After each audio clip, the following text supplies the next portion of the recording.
What's up, everybody? Welcome back to another episode of Review. Lego was allowed to see the episode this week. The big game was not on, so Tubi was available for her at this point. So we took an extra month to get through this episode on more than one. We actually watched this a few times, and we're ready to go. Some of us more than others. Lego did try to distract me. We talked for about an hour before we started recording.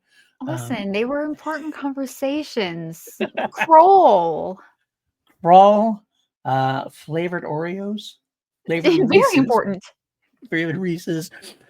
Sorcery and Sandal movies from the 80s. High sorcery films from the 80s. Supernatural, I believe, was talked about. The Arrowverse. The Arrowverse was definitely mentioned. Something else. Oh, no. Flash. I don't know how we got into the Arrowverse, but there was all sorts of things going on there. Oh, villains. Talking about our love for villains. The Kurgan. Clancy Brown. Oh, Nightmare on Elm Street. We talked about Nightmare on Elm Street, the remake, because I just mentioned how I watched that recently for upcoming Two Mediocre White Dudes on Film with PJ Campbell. Actually, given how my release schedule goes, that's what just came out yesterday. You watched PJ and me talk about that. And I apologize ahead of time for making you watch that again, PJ, and the rest of the people who listen to our show. If you watch the movie for us before you, I'm sorry. I really am sorry. As you should be. It's a completist world. That's the worst. The worst part about covering franchises. I love the idea about that's how Two Mediocre White Dudes began. That's how Review began. You watch because you want to be a completist and watch the whole franchise ins and outs, give them a chance. But then you got to watch the dregs part of it because every Howling franchise Reborn. has them. I'm with you. Reborn. You have to watch those dregs and get through them. Luckily, a lot of franchises we choose usually have less dregs than others, but they are still there. And some surprise you. Yeah. You know, I like every entry in the official. No, wait, I don't like one of them. I like 9 of the entries in the official, like, Amityville franchise. You mentioned this before. I forget which one you said you didn't like. So I have not The watched Daniel all of them. Ferran's one, Awakening. Okay. You have he's your mortal enemy, isn't he? He's your mortal enemy. He's my cinematic enemy. cinematic. I don't know him in person. But you feel like you take it personally. I got to be honest with you. You feel like you take it personally. He's one of those directors. What I would say, I do think some of the films that he have made, and I feel like I seem like the type of person who uses this word a lot. I really do not. It's very reserved. I very rarely say this, but I think some of the films he's made are outright offensive. He made the Haunting of Sharon Tate and the Murder of Nicole Brown Simpson. Suffice it to say, really bad taste. And not in like a Peter Jackson way, actually in bad taste. I like what you did there. I like bad taste. Just the film, but not the. Yes. You have a letterbox. Will say, I do have a letterbox. Okay. I do. Well, you started talking. I was gonna drive the conversation. Okay. So you have a letterbox. I also have a letterbox. Okay. Whenever I go to rate a horror movie, I've noticed these 2 guys. I don't know if you've noticed this. There's these 2 guys. They always have seen every single freaking horror movie before me. Yes. Tony the Terror and Ian West. Yes. Okay. I've noticed that. On Letterboxd and you rate horror movies, you've probably seen them too. One of them, his picture is of Salem, the cat from Sabrina the Teenage Witch. Right. Okay. So I decided, because I have officially crossed the line, 1,300 horror movies. Damn. Over actually now. And I wanted to go back for the 376 80s horror movies I've seen and review all of them. That way, if you ever watch an 80s horror movie, PLD, you will know I have also already seen it and I have thoughts about it. So I've been going back and reviewing all of these movies. And some of them I've been rewatching too. And it's been I will say, honestly, you are one of those people for me. Most of the horror films I watch, I've already seen you have a review on it. And I'm always happy to see how you look, especially after. I wait till after. I never want to get your view beforehand, generally speaking. So I always know that your view is going to blow my mind somehow, way, shape, or form. Well, I play a game in my head. A joke. I play my game in my head. I'm like, did she like it or did she not? Because you are so strange sometimes when it comes to like I don't mean that necessarily in a bad way. It's just like I always watch what you say. You like something. I can't predict you. I guess is what I'm trying to say. Sometimes I'm like, she's gonna hate this, and you love it. And then sometimes like I'm like, this is right up her alley. And you're like 1.5 stars. I'm like, what did I do? I don't get it. I can't get inside your head. I'm gonna get there though. I'm gonna figure out, and eventually I'll get there. I'm getting better. I'm getting better. I just like trash. That's part of it. That is actually, honestly, if I have like a 1.5 star thought in my head, I'm like, she gave it like 4 stars. You know what? That's probably true. And I'm like, if it was a mainstream film, more mainstream, generally it's a 1.5 star, 2 star, maybe at most. I'm like, okay, I see where you're going. That's true. It's not because it's mainstream. I don't want to give off that perception. I never thought it was. I'm not accusing you. It's just mainstream films tend to be very status quo, and there's a lot of self-censorship that goes on because they have more money, so they have to adhere to more rules. Right. I like stuff that's just like, oh, someone gave us some money to go make a movie. Let's make a movie about llamas coming from outer space and invading. And we'll have this one guy change a shirt in every scene he's in. 36 shirt changes. Llamageddon, baby. 5 stars. You are the reason why studios have notes, I believe. I think that's what it is. Oh, I would be such a great script doctor, though. I keep the red Sharpie right here. I'm actually not a bad writer. No, I think you're a wonderful writer from what I've seen. I actually love a lot of your ideas. I do think I would agree with studios that you might need to be honed in a little bit, reined in just a smidge. I'm the person every director wants in the what is it called? The test screening. I'm like, Frank Oz, I would have been right there with you. Giant plans take over the world, baby. They both die. They have to because it's a Faustian deal. I understand what you were doing. Let's go. But you might need another song number. Oh God, there is definitely another show in my head with you and the giant red pen. And it's brewing in here, and I'll get back to you on that. I do have a giant red pen. I have a red Sharpie, and I have a red highlighter. This is the red Sharpie. I can get the other one. I think you need this show I'm thinking about in my head, which is still percolating. I think you need all the red pens. Wow, you better pick that one up now. The Sharpie, the pen, the highlighter, everything you could possibly need. Maybe that'll be the name of the show, the red pen, or the red Sharpie. I don't know. We'll figure it out. It's brewing. I'll get back to you. On that. Speaking of red, Rick Dr. Legault is ready to go. That's why they call me Legault. I'm the go. That was so bad. It was good. Thank you. That's my whole shtick, PLD. I got one thing. Classic Legault right there. Okay. Apologies. Warning. My roommate did bring home, the label said like strawberry shortcake, but it was a giant cake. I had a piece. So you got that sugar rush going on right now. I do, clearly. What are you drinking right now? That's the question. Just water. Okay. I mean, you're wearing your brand also on your shirt, right? On your sweatshirt. What? So just saying. I do not. I do have a coffee addiction. That's fine. It's fine. Right, that I was going to say for the audio listeners, she is wearing it just says coffee on there. It's a rainbow. It's coffee. That's fine. Rainbow coffee. It works for me. Speaking of red markers and Swifters, V is a show we're watching, which is a big red lettered of the alphabet. As far as we're seeing here, episode 3 of the second season. That was not one of my better transitions. I get it, but we're gonna move on. Season 2, episode 3. Human emotion is back.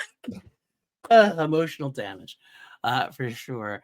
This episode was entitled "Laid Bare," and man, we are limping along at this point still. I watched it 3 times. Can you tell me what exactly it was accomplished, if anything? I took notes. I wrote, why are we here? What is the plan, the goal? What do they want? Us? But for what? all my notes are questions. That's not bad. not That's good. not bad. It's not bad for our discussion because I agree most of my core questions as well. I'm going to throw out there. Usually I try to go through story by story, but right away, my biggest moment in this episode for me was when Lisa. We begin with Erica and Malik after the crowd. We actually have a thread that dangled through. It was like that we left off on this car crash, and we begin with the aftermath of the car crash. Erica and Malik are fighting off. Malik has betrayed herself to Erica. We know she's a bad guy now, or whatever we're saying the visitors are. I know you like the visitors. I know you're Team V, but right now Malik is the bad guy in our presentation, and Hobbs is there. Hobbs shows up. Jack and Hobbs find her, and Hobbs is about to kill Malik, and Erica says, "No, don't. We need answers." And my big question was, since when? Since when do you need answers? We don't need big picture answers, PLD. We need little picture answers to the episode that's happening here for the very specific problem that's only happening in this one episode. Yeah, because bring her back. We can find out all of Anna's plans. And I'm like, you have a visitor that you have not even talked to about any of these plans. He only pops in to talk about things that are specific episode moments. And it's driving me bananas at this point. Like, yeah, I thought rodents went on wheels. I didn't know lizards did. That is the case here. That is the case. It's just another thing I want to mention also, since the fight, that's really the only important thing that happens in the fight, that Malik loses and Malik gets taken. During the fight sequence, Malik, I guess this is why the visitors need their warriors or soldiers, because Malik goes to fight Erica and wastes felt like 5 minutes of screen time doing this open mouth thing, like she's going to bite her or something, like, oh. Like that. That's why Erica was able to beat you up, because you were sitting there doing nothing but going, like, you can't stop a fight to open your mouth for 10 minutes. Like, maybe if she spat venom. I would go with that, but it didn't. All it did was stop her from doing anything else. It just allowed Erica. It was like WWE. Like the wrestler had to allow the wrestler to get their breath back before they continue the match, because the finish. Sometimes you have to take the bump, PLD. That's what it is. Okay, Mark Calloway's a big guy. You can't have a good cardiovascular condition. Mark Calloway and Glenn Jacobs both would do the same thing. You're absolutely right. And Joe's a big guy. He gets winded. He lost quite a bit of weight, but still, you could tell. Like, he was also very, very agile for a big guy. True. For a giant like that, you never saw Andre do anything like that. But Andre didn't have to. Never worked out a day in his life. Told us so. He did. Drank 20 bottles of wine a day, and he was a big guy. That's true. Hey, I loved Andre. Don't get me wrong. Andre was the boy, the man. But so that actually explains a lot. It was the WWE writers who were writing this show. No, PLD, because if it was WWE, we'd have a lot more drama. We'd have a lot more fast paced. It would be way better. Are you kidding me? Are you kidding me? I'm saying maybe the Katie Vick storyline writers, those kind of the writers that did all the awful storylines that we'd have. There's some that were good, some that were bad. So maybe it's those.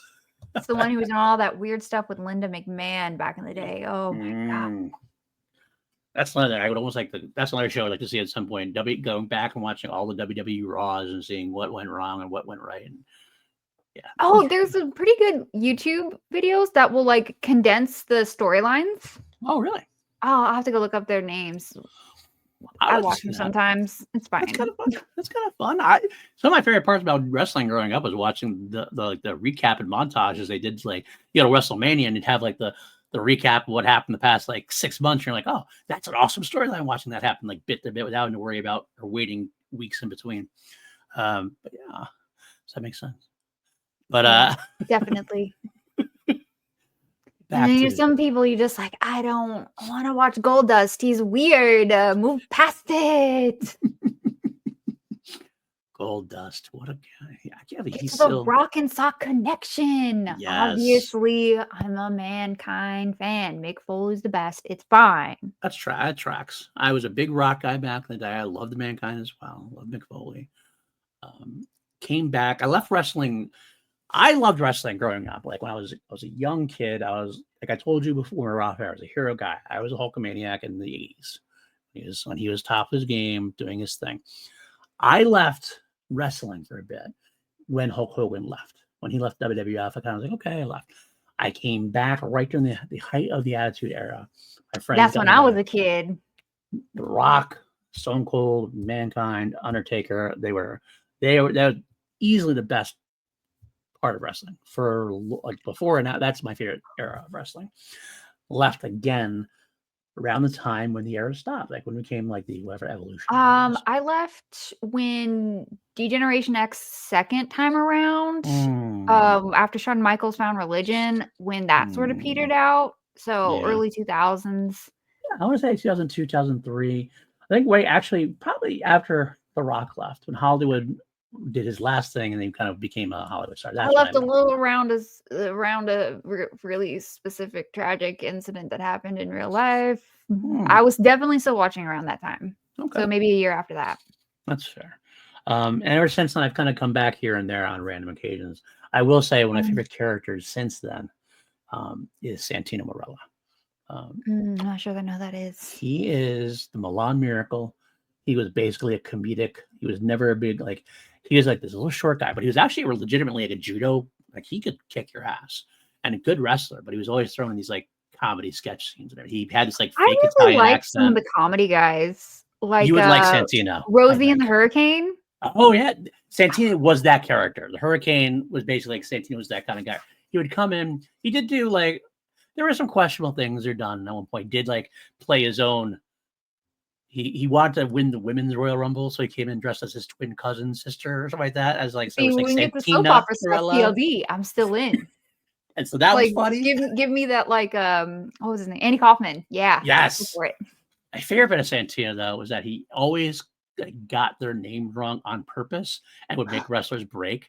Like he calls like, you know something, John Cena. Like and like Y2J was, you know, K2J, K2Y, or K2. He would like just throw all his names out there, and the people would like break for him all the time. And he was just funny as hell. I mean, again, though, Mick Foley. Funnier. Actually, the funny thing was that was one of my favorite things, is because Santino also kind of had a sock thing going on at one point. He was the Cobra. He had the Cobra, so he'd take like you actually got a sleeve sock. You put it on. It was the ridiculous close finisher, ridiculous finisher, and they got in the Royal Rumble together, and so they both got their socks out and started like playing. Oh my god, it's amazing! It was amazing. It was wonderful. The sock and sock connection. It would have been great. What could be more powerful? The funniest thing was like you never expect him to get near. He was never getting a near title. He had he won the Intercontinental as high as he ever got, but he never was going to get like anywhere further than that. But then one time he got in like the Elimination Chamber match. And he was like the last guy to face like Daniel Bryan, who was like going to win. And the writers did such a good job. And he was so over in that match with the crowd because they loved him. I legitimately thought for a second he was going to win that match and go to WrestleMania. Legit. Like that's like the time when wrestling stories work. Afterwards, you're like, there's no way in hell this is ever going to happen. But in the moment, I was like, this could actually happen. And you're like, that didn't happen. But oh man, what a bummer. It was a bummer. But so he's now, unfortunately, he's kind of left the WWE for a while now. I think he's a manager in TNA right now, I think, actually. But he has fun. I mean, for most of these guys, a pretty short-lived career. It is. You know, it really is. It absolutely is. And WWE's kind of been going through, I mean, they're huge again now. It's amazing how long they've lasted and how many ups and downs they've had, for sure. Well, you know what, PLD? It occurs to me, people love them. People love soap operas. And what is better than a soap opera? Soap opera with wrestling. This is, WWE has long been. That is the male soap opera. That's what it was. It was like the aggressive male soap opera. That's what it basically was for all these years. It was denied for a long time, but if you ever looked at it, you were watching a soap opera.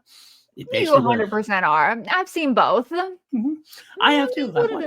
It is, exactly. Did you ever watch the show Judd Hurst is in it. It's called Forever.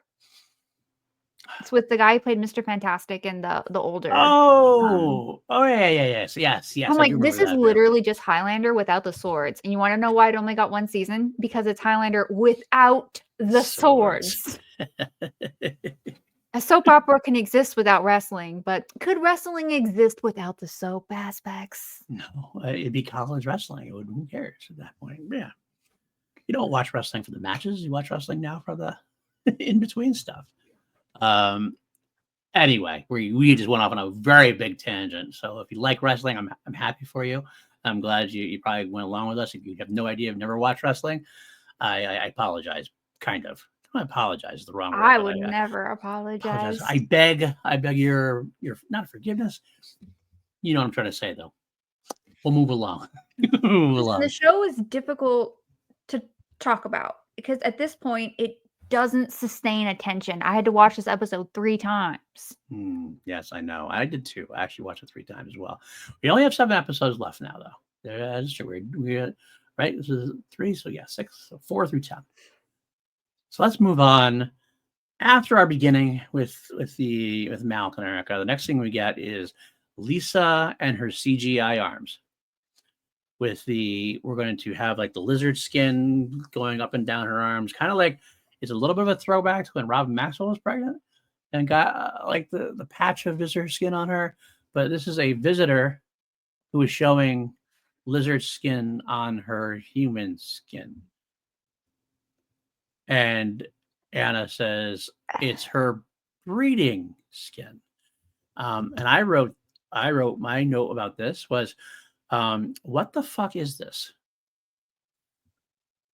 I don't understand what's going on because, and this is more your alley. This is right up your alley because you used to have all these questions about the skins and like how they worked and how they didn't work. And do you have any theory? So stupid. I can't even begin to process it. Like, I want to go back to the 80s when it was makeup that didn't make sense because at that point it made so much more sense than what they're giving us here. Yes, I agree. Like, is it putting a lizard mask on and putting a human mask over it made more sense than having this human skin on and then the visitor skin somehow popping through, then going back and then calling it a breeding skin. It makes me wonder, does their shape, like their whatever their natural shape is, conform to the human, I'm using air quotes here, mask that they put on, and when it comes off it reverts back, which makes no freaking sense, but I'm really reaching here. You are, and I'm I get it. trying. You are trying, and I don't like because I don't know how to answer it because like it's also the idea we mentioned before and it's brought up again here at the end. To skin the visitor is to kill the visitor. Why? I would like to break out my red marker. Okay, so at this point in the story, they want to show that Lisa is supposed to be on her way to becoming the queen. And apparently this means that she is getting her breeding skin. There are other ways to show that our little girl is growing up. There are other ways to do that probably make more sense. Like maybe she just has an upset stomach and she's throwing up and she goes to Joshua and she's like, "Hey, what the hell's happening?" He's like, "Oh, yeah, you're coming into your queenlyhood." Yes, that would be so much better, so much easier. Even and then like we could have a moment of tension of, is she sick? Is it some earth disease? Oh no, it's worse. She's PMSing. Oh, speaking of red pen, and with I don't know if I especially understand like I still don't fully understand like what it is to be the queen. Like, can all of them lay eggs? But apparently, like, I guess I didn't know this about bees. I saw this in one of our comments where someone said that like they can have other females, but not all of the females will be able to have offspring. Okay. So, okay, I get that. Not all of the females can reproduce. Okay. So Lisa, I guess, is just one of the females that can reproduce? Or can any female potentially reproduce? Or is it just Lisa? Or just Like that bloodline. Like it's just that. Anna's. But if it's all of them are Anna's or her mother's children, then they're all related. So there's only Right. one singular bloodline. So that doesn't track. Right. No, yeah, you bring it up before, and you're right. You're absolutely right. I always kind of forget that in a way. But yeah, no, it makes sense too. There gotta be something special about, and yeah, it's true, because they are all their children, then why is Lisa special? We don't know. What makes her? And who's her father? No idea. Does he matter? Do they have a father? Did Do they have Anna fathers? eat him? Probably. That would make a lot of sense, actually. Like, is that like their method of reproduction? Like women who reproduce then eat the husband, like a praying mantis situation, or is that just Anna? I need to know Maybe more it's about a their combination culture. of both. That's what I'm saying. Maybe it's a combination of both. She can have, maybe she is both, like, she can have offspring just by herself, but when she has offspring with a mate, that's what makes, Well, like, because she Lisa. had the warriors with the man, and she ate him, killed That's him. true. She That's did right. That's right. something. Yeah, I I don't guess even that's what it is. remember. Maybe it's Like, can she have specific a male single line. one, or does she always have them in eggs? Yeah, see, that's actually a good wondering too, because my thought it would be that's what would make Lisa special if she was like singular, and the other soldiers are just whatever. Or she But just picked her and said, I want to raise that one. that could be it too. We don't know. That will be something that a writer in a story could probably have fun deciding to explore. But that's not what we have here. So I don't know if we ever find that out. I don't think we ever find that out. I don't remember a lot of what happens in the next 7 episodes. Like I said, I saw them back in 2009 and never watched it again. And I very much remember nothing except for I remember Mark Singer coming back. That's about it. Well, speaking of Mark Singer, can we talk about Diana? Yeah, that is our next bit. One of my note here: more nothing burger Diana Anna conversation. Oh, I had a very not at all important question. What the hell is she in? I don't She's know. like kneeling in this braided. It's not a TP kind of basket. thing. But it's not like it looks kind of like something between like material that's like a weave made for a basket Right. and Spanish moss. And I'm like, Okay. maybe you shouldn't touch that. It's probably itchy. But she like Yeah. goes back into it like she's going like a little kid going under a table with a cloth. Right. What? I don't know. It's like this is the dungeon they Set have. design and people who are coming up with what the scene should look like. What's your What are you job? What you doing? doing? Yeah. Like I would almost prefer it like is it supposed to be a dungeon? And if it's a dungeon, then it should be like barren, I would think. Or is it supposed to be like a lizard in her dank cave or something like that? If that's the case, that could be better. What is the middle thing she's under? Yeah, I don't know. It is, and is this, you took the time to put this on the ship when you're telling people she's dead? Right. Why? I don't See, this know. would be more of an interesting thing to do, kind of like the Fortress of Solitude, except maybe more like an astral projection thing, like where you could, or more like, I'm sorry, Black Panther, where you could like, project yourself into like where your ancestors are, Right, and right. she actually did kill her mother. That would be More much more interesting. interesting. Right. Or Or even they have a phantom zone or where yeah, I was like gonna say they can touch. Supergirl, where they have like those holograms Right. of That would like make sense. deceased relatives that are downloaded with their memories and personality. Mhm. Like, there's so many interesting ways you could do this, but having her in a you made room on your ship to have to store your mother. You're telling everyone is dead in what looks like I don't even know what it is.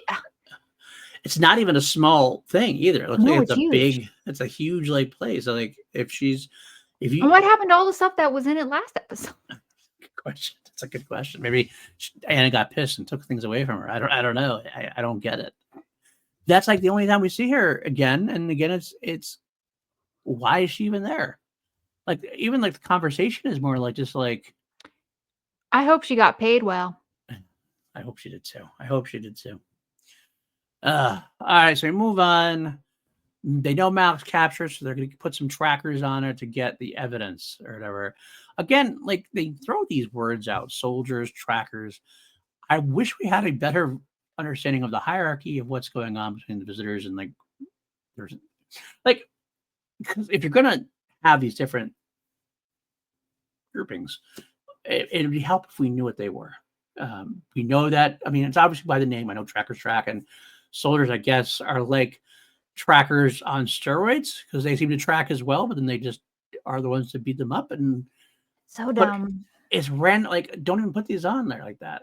Like V in 1985 had the tracker, that layered guy who had the cool eye thing over the laser thing. That's a tracker, and that's kind of cool. I get that, but we don't need like a tracker species Breed, or breed or whatever. That's just stupid. And they're looking to get any evidence that Malik has left behind. Okay, so sure. And what does that lead to? We have our secret weapon in Ryan. Okay. More about Anna and Ryan. I hate the trope of one of the characters has a secret. They clearly could just tell people. He could just tell them she's holding my daughter captive and they would help him and everything would be resolved. Yes. It's so simple. Don't do this plot unless you can do it in a way that makes sense that he wouldn't just tell them. Right, because there's no reason not to at this point. There's no reason. They don't have, obviously, it's not like Anna has double workings here. Like there's not anybody else in the resistance. She's the only one there. You can tell them what's going on. You can use that to your advantage potentially, flip it around on them. And you know you have like a ways to get on the ship. You've got on the ship before. You know Erica and Tyler have been on the ship before. You can find a way to make it work, but instead you don't, and it becomes dumb. I will say, it was one of those moments which was later on. I wrote this down, and if I do this a lot, and I don't think you watch things this way, but I try to go, all right, given what we know, I try to write things like, if we're going to assume that Ryan can't out and out tell them what's going on. Let's say won't. I won't. No, I won't, but you don't. You generally don't. Generally, okay, well, yeah. There's a scene where Ryan and Erica are talking. It felt like Ryan was trying to tell her subtly. It was like, I can't remember exactly the dialogue. It was like, I try to find it as I got going on here. I wish I'd written down. I think you're giving them too much credit. I think, and I actually wrote that. I think I might be giving them too much credit. There's a scene where Ryan and Eric were talking, and it felt like Ryan was telling her. I think he was just being a mopey boy. I don't remember the specific line either, but I know what you're talking about. It just sounded like he was being a mopey boy. Okay, then maybe that's the case. Then you know what? I guess I'm trying to give the series credit. I want to do well with it, but it's not working. Yeah, I don't know. I don't think he was doing wink, wink, nod, nod, nudge, nudge. It definitely wasn't. Yeah, it definitely wasn't. It definitely was not. It was definitely way too subtle if it was, for sure. Okay, so we get to talk to Science Boy again. That'd be Science Man. I wrote Science Man. That was one of the lines I actually did like. Well, I wrote Nerdy Scientist, and then he said Science Man a little later, so I went back and changed it. Oh, so he gave him his due, gave him his credit. Yeah. He's actually he adds a lot. Characters, yeah. He was a good trope to add. I mean, he's not something new and brilliant or whatever, but it's something different than we have, and it kind of gives him a little bit of I think there are certain archetypes you kind of need in these stories, and they're archetypes for a reason because they work. And this is the rare time where I think that they are doing him well. Like this is something that they're writing well. I agree. Yeah, because he delivers enough exposition that's actually somewhat important, I think. He does it in like a humorous fashion at times, or so at least it's entertaining enough while giving exposition. And he doesn't get annoying. Which is all you need. That's all you ask for this kind of thing. Because usually these characters can, if you go wrong with them, the exposition becomes too much or kind of like whatever, and they don't deliver it entertainingly, it becomes even worse. It becomes like, okay, I don't care about this guy. He is a walking exposition. This way, they are writing him well, so I'll give him that. Again, he has some of my favorite lines, actually. I like when he's on screen. That says something about this show. When I watch this show, he's on the screen, I'm kind of like, I like this guy. So kudos for him as well. one of the things we learn about is Tyler's DNA was stripped, taking things out in order to put stuff in. That's what we learned about with Science Man. But we still don't know why he was chosen in the first place. Why this had to happen. We know that maybe Erica was experimented on back in the day, but we don't know why she was chosen, why Tyler was chosen. Does it even matter anymore at this point? Or is it like, do they care? No, I don't think they do. I really want to know where because I know the show is not going to get there. Like, what was the intention here? Right.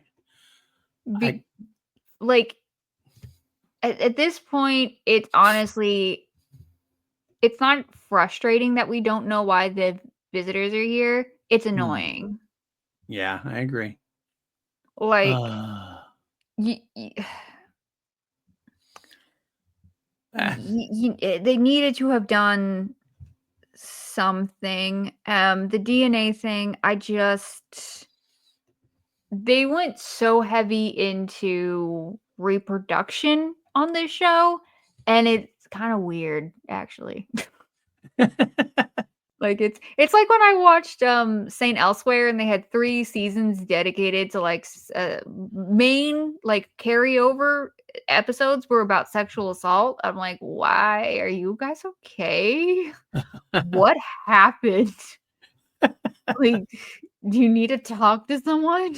Right. And it's like when I'm watching this, I'm like, it's almost like they watched the final battle, heard the hullabaloo about Robin and the Star Child, and had that famous scene, water cooler scene, with the Star Child shooting her tongue out at Robin, and then the lizard crawling out at the end of the episode, and like they decided that was what the show was all about, and that's what people liked about the show. They took a big moment, which was definitely a big moment. It definitely was the water cooler moment of the final battle. I remember when I was a kid, that's a lot of people talk about. Oh my God, it's the bird scene in V. And is that what was the big moment, or was that the marketed moment? It was a bit of both. It was a bit of both. Like, I think that a lot of people I think the underlying fascism storyline wasn't initially what drew. I mean, they kind of drew them in the first original part. They liked a little bit of that stuff. But when it came down to it, I remember being around. That was the marketed moment for sure, but it worked on it, because I know a lot of people, like in general, the magazines would talk about it, and people like fans would talk about, oh my God, you see the moment? Oh my God, that lizard baby crawled out of her. It's like, holy shit, this is kind of cool sci-fi stuff that we didn't get to see on TV, especially like network TV, not cable. It was like NBC. Wow, holy shit. But I think that people would watch that and say that was the thing about V, which it honestly never really should have been, or never really was. I mean, I guess what was about the first original miniseries, that would be the thing that got people, besides what they should have got was Diana eating the guinea pig. Diana, that first moment when Diana eats the guinea pig and her throat opens up and everything else, it was a special effects kind of thing. But again, it was more about, wow, look at this on network TV. This is impressive. You came for those moments, and then you stayed for the anti-fascism. I think that's what it basically was. So the real lovers of the show really got into it for the right reasons, but there's definitely a level of fandom that did love that aspect of it. I think these writers saw that years later, because years later when they talk about it, like, I think that's what you talk about when if you don't watch the show. You go, oh, V, that was that show in the 80s. Yeah, they ate the mouse, and there was a lizard baby there, and the skin came off. You didn't really talk about the fascism angle or anything like that. That's the kind of thing I remember. Based on my existence in 2025, I'm going to assume most people didn't get it. That could be. No reason why. That is my assumption. That could absolutely be a thing. So, now, if it was about communism, then that would be a talking point. The funny thing was, that was the original pitch. When the original pitch was that Russians were going to be the ones coming in, but then they switched it to aliens. Yeah, but that wasn't actually coming. We'll just move on. I know. I'm making a very long distance connection to the things there, but I'm aware. So, all right. Now, if it was about Russians, Then that would really be a talking point. You're telling me Robin had a Russian baby? Did it come out doing math? It's already an astronaut. This will be 3 days old. Impressive. Very impressive. Very impressive. All right. More about Tyler I want to throw out there. Ooh. Sean Donovan. Sean I Donovan. did write unnamed child. Unnamed child. You know his name. I know you do. Oh, I didn't. I just wrote son. Okay, so you don't care. That's true. I mean, that's absolutely true, and I understand that. My son is actually named Tyler as well, so that's one that does stick with me. That's what does stick with me a little bit. My Tyler is much better than this Tyler.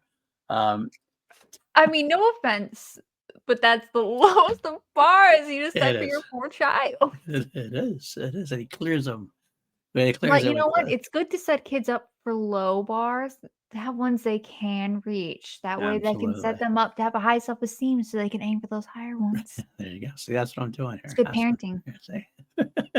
I named him Tyler for that reason. No, he was already 3 years old at that point. So actually, I did name him Tyler for Ham Tyler. I was going to say, was it Ham Tyler? I just sneaked that in past my wife. My wife had no idea at first. I didn't tell her till afterwards. Oh, dear. All 3 of my kids were that way, pretty much. My first child, Alexia, was named after Lex Luthor. Second daughter, my daughter was Corinne. My middle child, Corinne. That was after the Dragonlance world, Kryn. And Tyler was Ham Tyler. But I definitely didn't tell her until after the name had stuck. Then if I had given her that reason, she might have like blanched at it. So either way, some people should not be allowed to name. I'm one of those people. I admit it. We don't need to look at my dog's names. It's fine. Go ahead, shoot him out there for everybody. If they hadn't before. Current puppy, Theodorable. Theodorable, like Theodorable. Okay. Yeah, you got it. Theodorable. Got it. We've had Frankenfurter. Of course. Fluffin' McPuggin stuff.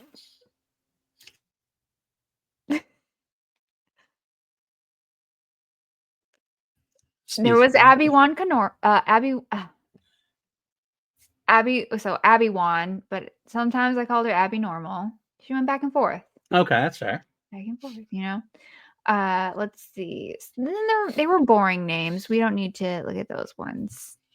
And then my family named some of the other ones. We don't need to talk about those. I had Copper Boom after Gilmore Girls. Okay, that's my daughter would know. My daughter would know that reference. My daughter watched that show. We can be Gilmore Girls. I can be her all day. No, thank you. I'm sorry. No, thank you. That's fine. That's fine. And, my sister also was obsessed for a long time. So to my sister and my daughter, I've had enough Gilmore Girls in my life. Is there enough? Yes, there's more than enough. There's too much. I mean, don't get me wrong. I can break out the red marker on that too. That's fair. I have. Absolutely fair. I got a lot of rewrites on the Jess storyline. All right. So son, Tyler, has a moment where he tries to warn Anna about Jack. And now, okay, could you idiot. Can you help me?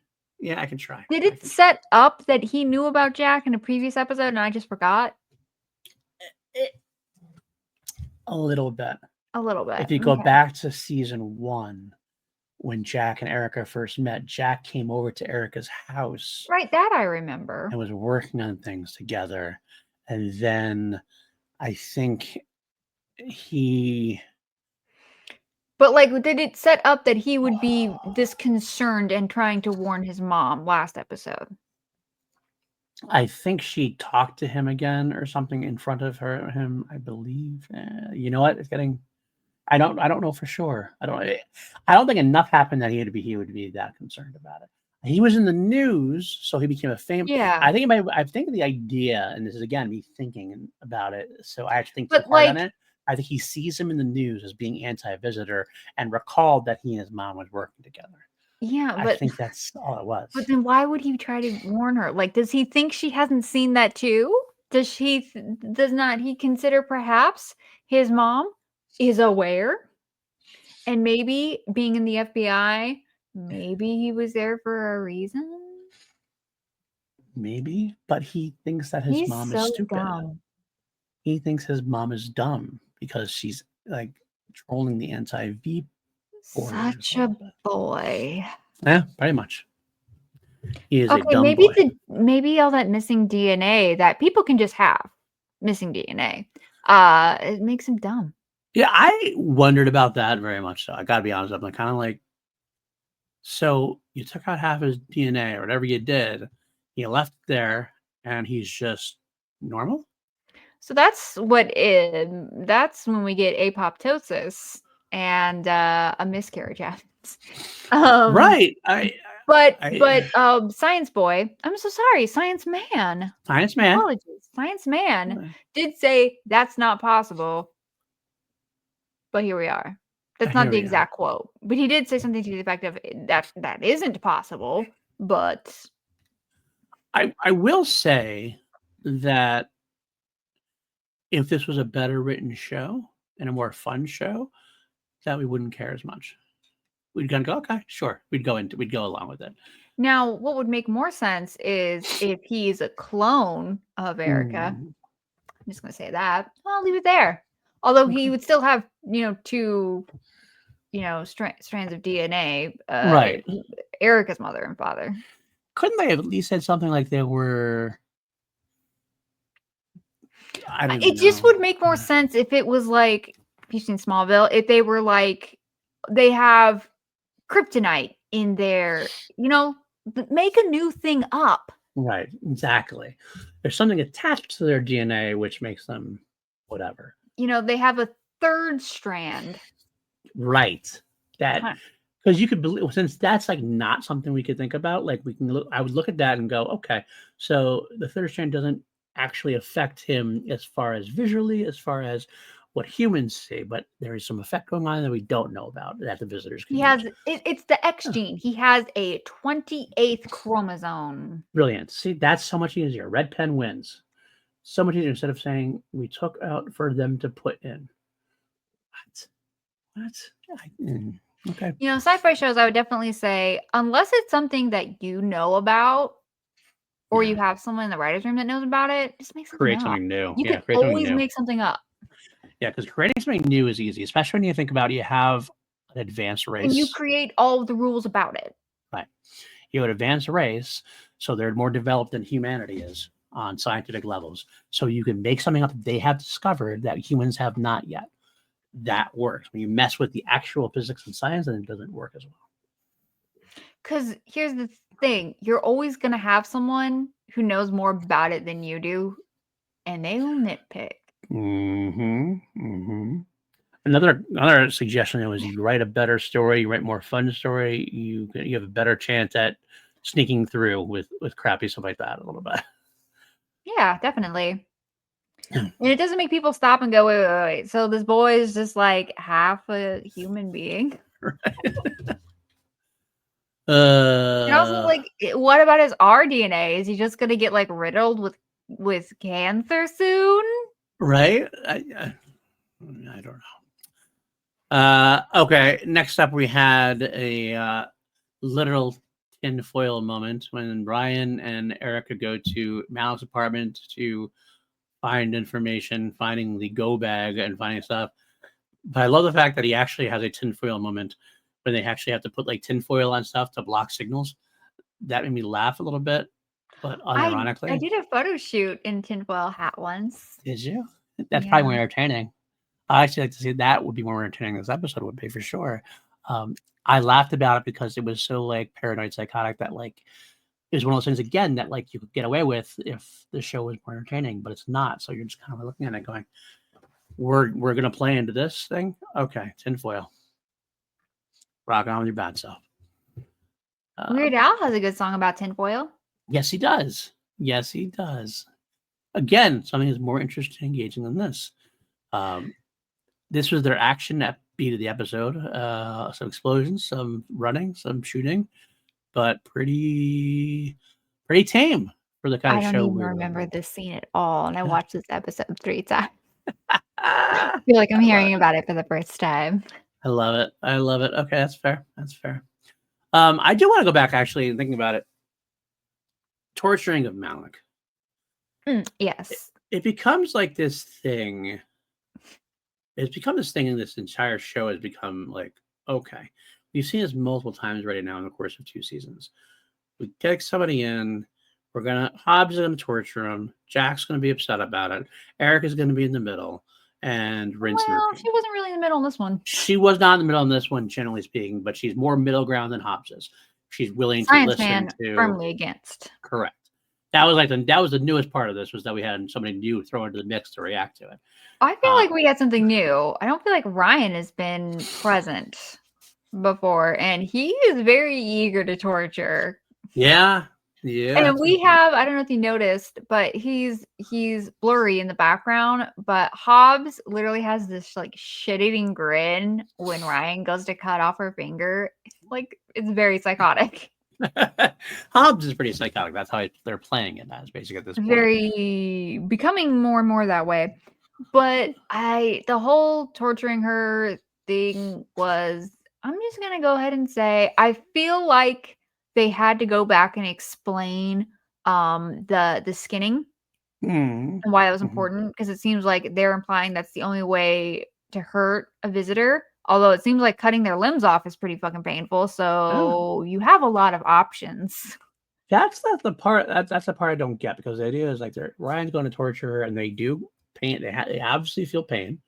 They obviously feel like they have a lot more you can do to them. But they jump right to skinning, and that's the thing that's going to make her break, because they're going to skin her. That's one of those things. Or break out the red pen. Okay, so here's what your dialogue says. Here's what you're depicting on film, which people can see. Those things need to align. Right. So exactly. if you say that they have a higher pain threshold, the only thing that is going to make her feel pain is skinning, but we have to be quick about it, because once we start, she'll die very soon after. Immediately cuts finger off. She's clearly in a lot of fucking pain. Well, that doesn't match up with what you just said. Now does it? At all. So like, at first I thought he like declawed her. Ripped the skin off her hand. I thought we were doing Gerald's game. Like, I don't know if I'm ready for that, but all right. No, he cut her finger off. I'm like, well, then why did you have that line beforehand? Right. And on, I mean, that would be skinning anyway. Taking off the limbs does skin a little bit. I mean, yeah, but those are two different things. I agree. I'm just, it's not very good. Not very good. So we lose Malik this episode. She's done, and I think that was a waste. I actually like that actor. It was actually like, I felt like it wasn't, for as many horror movies as I watched, I felt like it wasn't oddly gory. Yeah, for TV.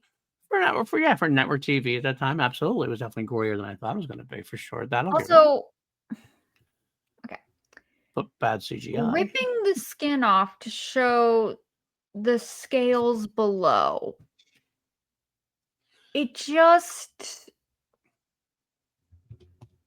doesn't seem, I know I just said it was kind of gory, but like, it doesn't seem like that would kill them. Yeah. It just seems like it seems like Terminator, like you're ripping off just an outer layer of like nothing. It is such a design flaw that hurts them. That's the whole point. That's what I mentioned before. Pretty much, that was the whole thing with the '80s V, was that you ripped their skin off and you showed their true face. It didn't hurt them at all, as far as I know. I mean, I don't think there's any time that they showed hurt when that happened.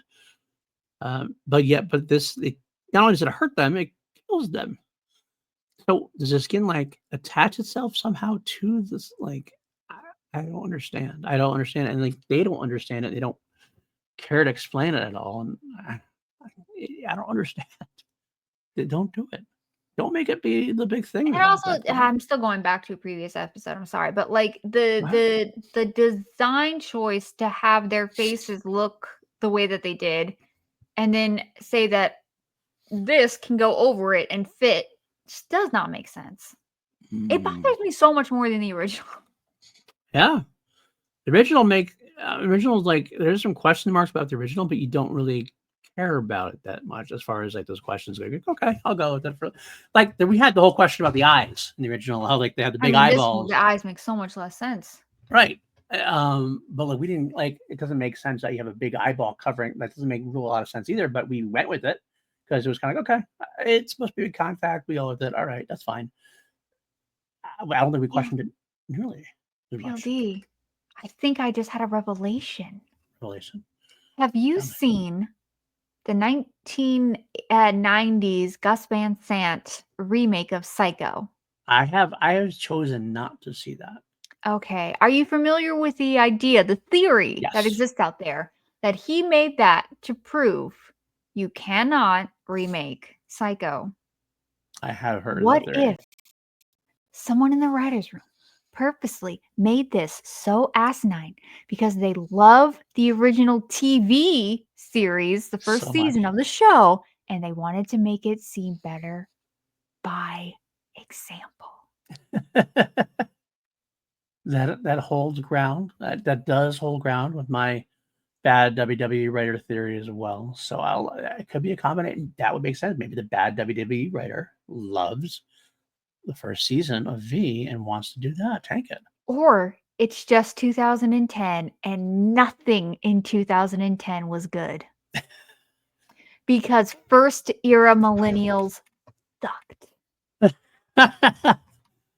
Yeah, well, there was nothing. Yeah, those 2000s, early 2000s were not very good. I don't think of anything that came out in 2010 that I liked. The highest grossing films of 2010. Toy Story 3. I mean, Toy Story 3 is magnificent. 3. It is. But I mean, Pixar. They're beyond the pale. So okay. I'm talking live action. I feel like animation in that era actually was doing pretty good. So Alice in Wonderland and Tim Burton version, which we know I'm sure you hate. Horrible. Harry Potter and the Deathly Hallows Part 1, part of a saga. I can go with that. I guess. I mean, I think David Yates needs to be stopped, whatever. Put a pause on it. Inception. Ugh. You didn't like Inception, I get that. Twilight Saga Eclipse. Which number is that? Oh, you know more than I do. I don't know. Let's see. I think it's the third book. It looks like it's the third one. No one remembers that one. Okay. Iron Man 2, which is one of the worst MCU films. Tangled, Despicable Me, and How to Train Your Dragon. So a lot of animated stuff, it looks like. Because that's the only good stuff, except for Despicable Me. Oh, no, Despicable Me is fine, except for the Minions. And once they got their spinoff, we will never forgive you, DreamWorks. It was DreamWorks, right? Yes. Yeah, we will never forgive you, DreamWorks. Okay, so we've already learned. I mean, 2010, 2009, 2010 was also the year of Nightmare on Elm Street remake, which brings our conversation around full circle. So that makes sense. Okay, so it's that. That's what it's going to be. I think we've exhausted our conversation on that. Let's move on to the rest of the episode. You have Chad and Anna getting together again, and Anna going to use Chad to discredit Jack in a long, roundabout way. Which my big question is, why?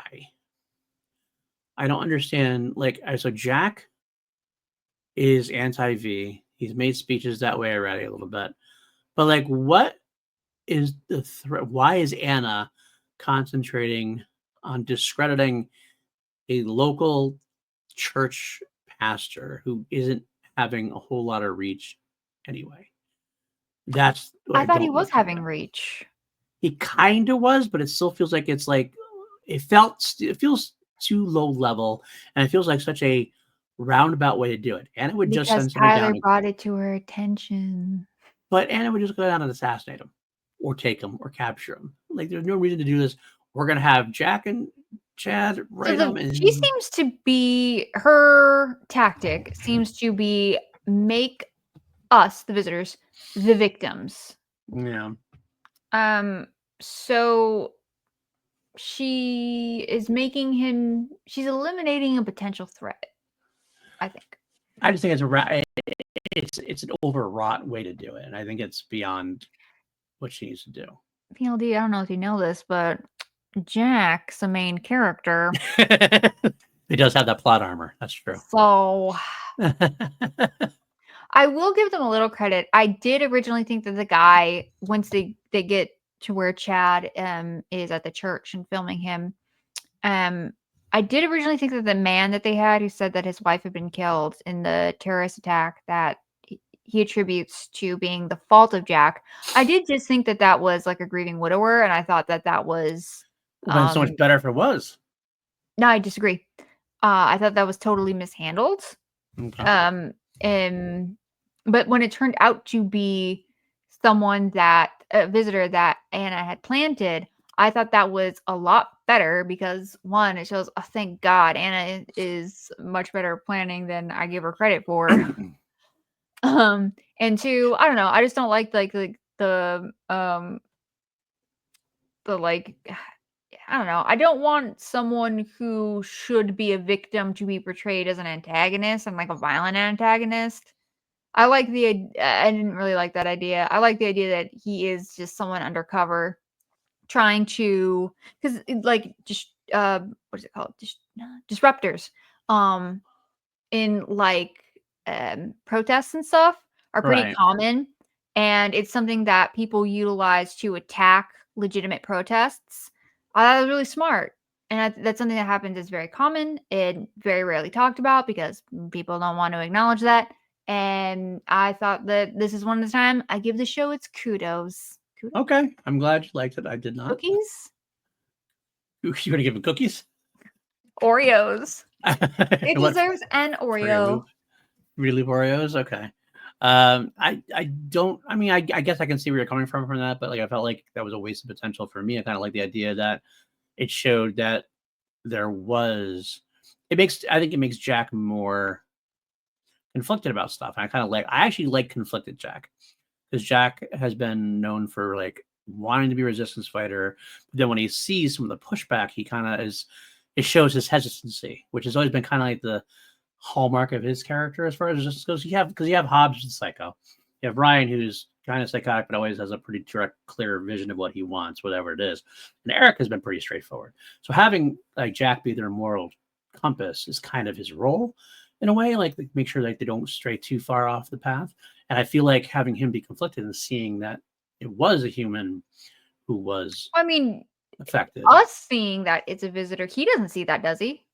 I thought he did. I thought Chad told him later on. No, Chad I don't know what Chad told him. I might have missed it. If that's the case, the conflict is still there for him. It felt like to me that he knew, that he was told, that he was told that. If he wasn't told, I watched it 3 times. If he wasn't told, then it does work. It works better. I just like the idea of him being more conflicted. I think that helps that along, maintains that in a way that isn't too repetitive, which can get repetitive sometimes, because Jack kind of has that like, well, I'm going to do some stuff, but then I'm going to whatever. But like this case, I think that it would work better if he wanted more evidence that the visitors were actually doing something bad. It could work too. Now they're abducting people. That's bad. Okay, to be clear, I'm now that they're on bad. Oh wow, you are all right. Well, they can't abduct people. I just wanted this known. This is a red letter date in our history of our podcast. You are finally flipped to the side that the V's are bad, the visitors are bad. The whole soul thing is so asinine. Oh, that is our next topic. They're actually going to quantify the soul, and Joshua's figured out how to quantify the soul, we think, and he's going to begin experiments on it. Shut up. Just shut up about it. At this point, if we don't get like a little ball of light that they can absorb to make them go Super Saiyan, I just don't care. I don't get it. The only thing they do about this was Anna making Lisa kill the guy. That guy looks so much like Sean Whalen. I dead stopped the episode and Googled it. He's not. It's not him, but I agree. I know I totally get what you're saying there because I kind of thought that for a second too. I was like, this is. I was like, can that guy not even survive a TV episode?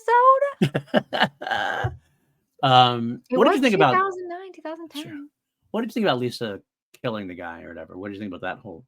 I mean, it's kind of her whole plot where she's in a situation where she doesn't want to be doing something bad. She wants to be good, but she cannot get out of the situation.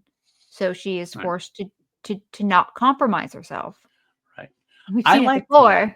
I like it with that though in a way because like I feel like a lot of the show could have gone a different route and they could have made a way because they want to humanize Lisa more by like getting her out of doing that kind of stuff where her virtuous side wins in a way, like she's almost forced to do it, but then somehow either he dies before she gets to do it, or some of that keeps her innocent. I don't think it takes away from her virtuousness.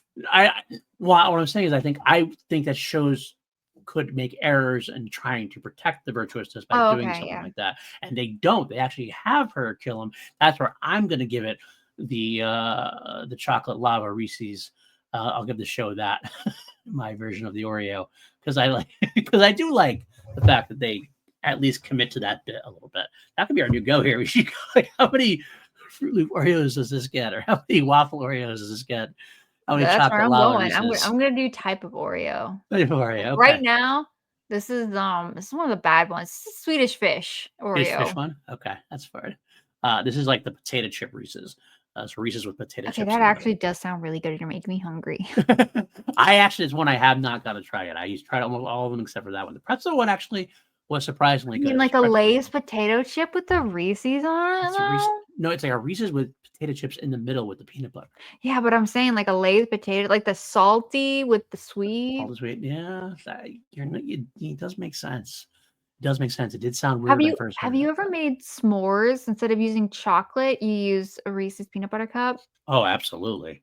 Yeah, absolutely. That's the stuff. That's the way to go. That is absolutely. Actually, what I did is instead of using a cup, do you ever see those Reese's bars they have?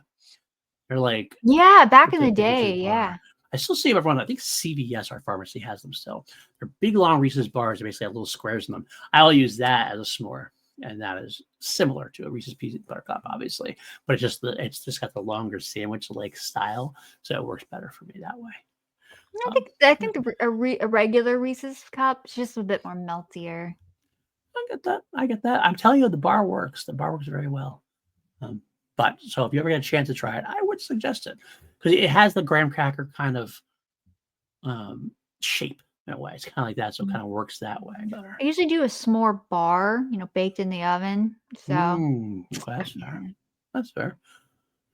All right, going back. We're almost done, guys. I mean, is there anything left to say other than the child swapping?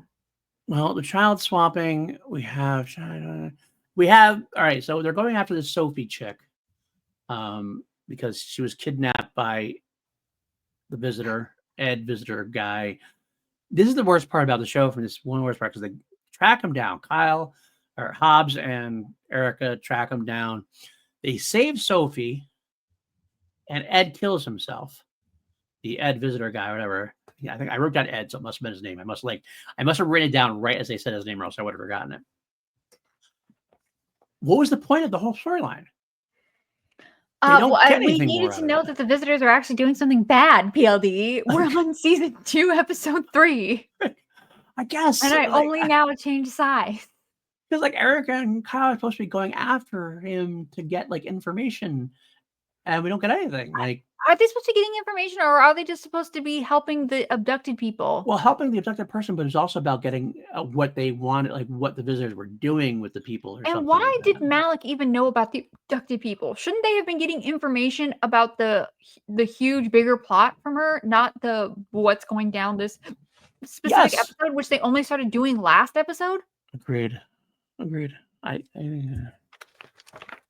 right. So I guess the only other thing we get, Ryan actually reporting to Anna. It's going to happen. And Chad finally joining the resistance. He finally decided to shit instead of getting off the pod. He made that decision, whatever way you want to go with it. He made this decision a few episodes ago. But he always kind of like reversed his decision. He was kind of like, I'm going to kind of do this, but I'm Did going to play both he, or sides. did Jack not let it? It He doesn't matter. played both It's, hey, sides, instead of both talking to sides. me out here loudly for everybody to hear us, we can go in the basement. Oh, I have more people down here. We're all working on this together in the basement of the church. Honestly, you know what though? Visually, that's what does it. I think visually, him going into the Resistance base with the other Resistance members finally makes it feel more genuinely real that Chad is joining the Resistance finally. Again, Resistance. It's 5 people. Is it 5 people? Well, 6. Let's see. Erica, Ryan, Hobbs, Jack, Science Man. Technically, Lisa. If you want to go there, and Joshua's dead. Joshua's dead. So, and we're back to being bad guy again. That's about it. Georgie was there at one point. He's just a dead Resistance member. Well, he's dead now. So 6.5, including Chad. Oh God. And I guess I now understand why it was called the 5th column. Oh my God. I mean, well, to be fair, that's kind of what the Resistance was in the weekly series of V also. You did get a couple other like random red shirt Resistance fighters, but generally speaking, it was, but we were aware of a larger picture. Yeah. That's what the show is missing. And that's a good point, because I think that would be a missing detail. If they had other Resistance members coming in and out, even if they were just red shirts we didn't know much about, that would be better. Because it doesn't feel like it feels like they can't do anything with this group. Or do that much anyway, because you don't even have, the science guy's not fighting. Ryan's he's sciencing. He's sciencing. Erica can't lose her cover. Cover's the FBI agent. Chad obviously just joined. Father Jack can't really do a whole lot. So it seems like they can do a whole lot together. It seems like it's like Kyle Hobbs is like the only guy that can actually resist in a way. Ryan should be Ryan. Can't be Ryan. Can be Ryan. The fact that none of them think that he's compromised, considering Anna has his kids, is honestly baffling, particularly as it pertains to Hobbs. Yeah, agreed. Especially Hobbs. Maybe Hobbs got excited about watching him like torture Malik. He definitely did. Again, like freeze frame it on that smile. It is huge. Maybe that's what it is, though. Maybe he is like Malik, like seeing Malik, him do that to Malik makes him think, oh, he can't be a bad guy, or he can't be compromised. He's going full on torturing this. Oh, he would definitely question it. And it is that they just didn't think about it. They didn't want to address it. I actually agree. I think what I'm saying is maybe they thought that was enough. Like, I could believe that the writers thought that was enough. These writers, I would believe that they thought that was enough. It's not. They didn't even think about it. Maybe I'm giving too much credit again. Okay, that's fair. I want to be a good I'm a good person. I want to give people credit, but I guess I don't. And you know what? That just makes you a liar. All right. I think that's going to do. I think we have nothing else to talk about for this episode. Well, okay. Go ahead. The child swapping. Oh, Lisa goes to Erica, and Anna goes to Tyler. Yes, we do have that moment. What did you think about it? I thought at least they understand poetry. It rhymes. It rhymes, right? That has been the whole series. You mentioned it being about reproduction.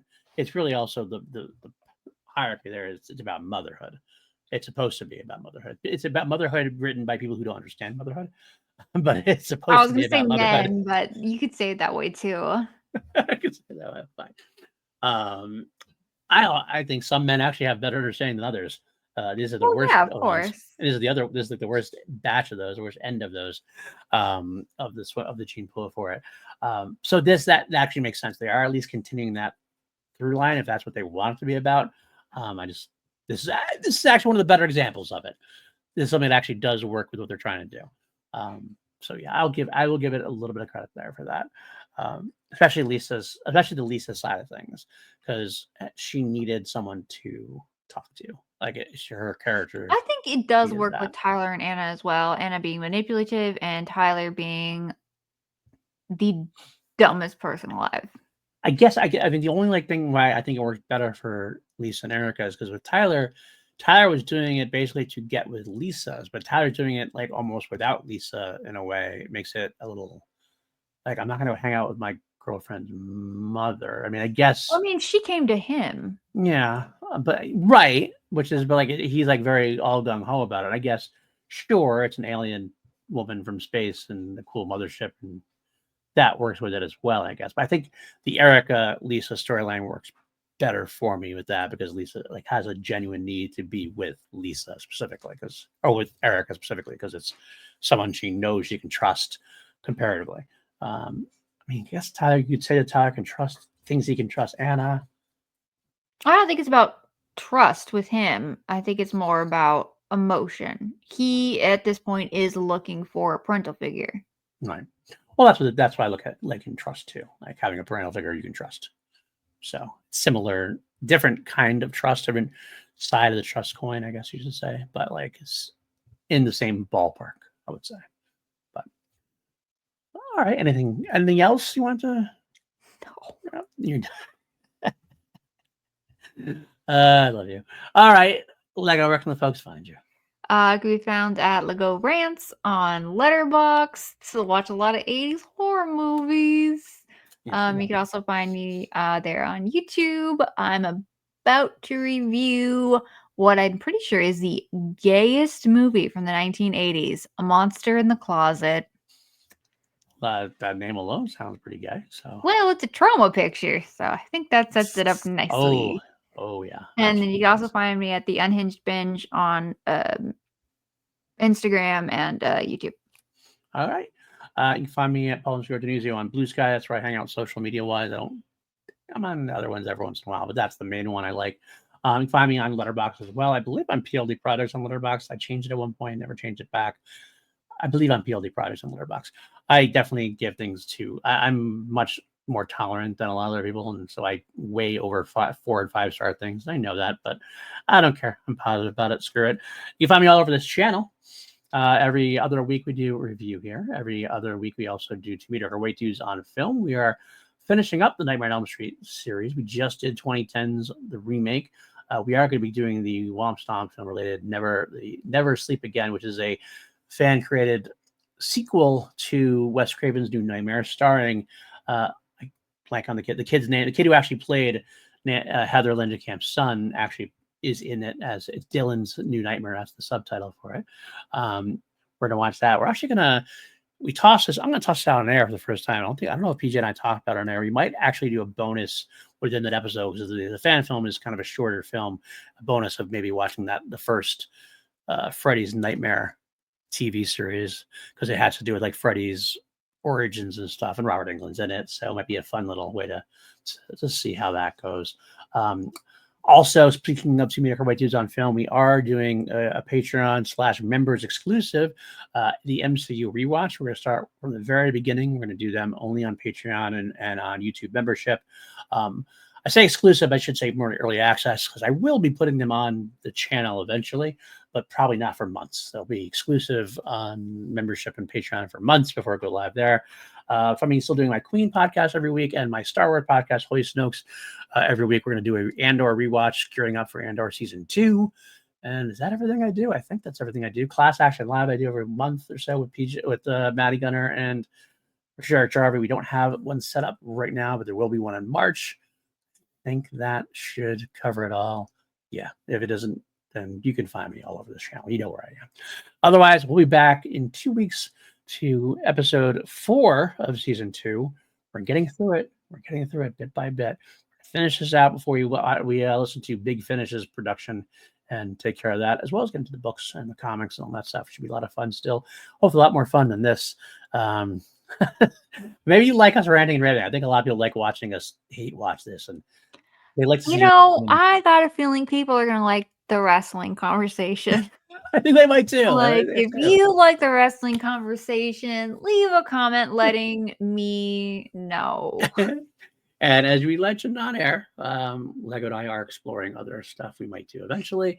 Obviously, we're going to wait till we get through most of the V stuff first, but eventually we're going to run out of V content. So we're going to have to pivot at that point. So we'll figure it out and do some stuff in between as well. But yeah, that'll do it for us, and we will see you next time here on reView. So take care, and as always, Tenama.